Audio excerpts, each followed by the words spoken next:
Meski virus Nipah belum terdeteksi di Indonesia, hingga saat ini Dinas Kesehatan Sumatera Selatan mencatat belum ada kasus virus Nipah terjadi di Sumsel.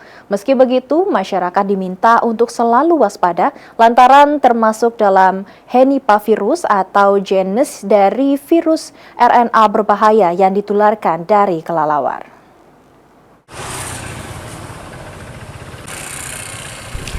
Diungkapkan Kepala Bidang Pencegahan dan Pengendalian Penyakit Dinas Kesehatan Provinsi Sumatera Selatan, Ira Primadesa Ogatia.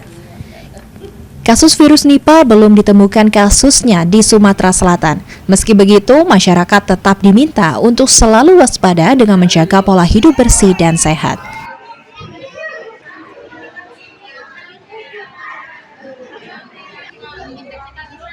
Menurut Ira Primadesa Ogatia, tingkat kematian akibat virus Nipah tergolong cukup tinggi dengan kejadian luar biasa berkisar 40 hingga 75%.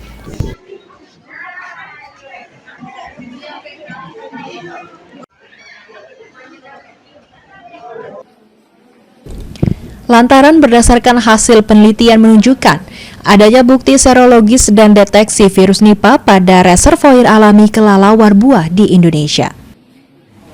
Untuk virus Nipah itu kita ketahui bahwa penularannya itu melalui hewan kelelawar atau biasa kita sebut itu penularan melalui zoonotik. Jadi dari kelelawar itu virus Nipah bisa tertular melalui air liur, melalui gigitan ataupun darah atau daging hewan tersebut. Kemudian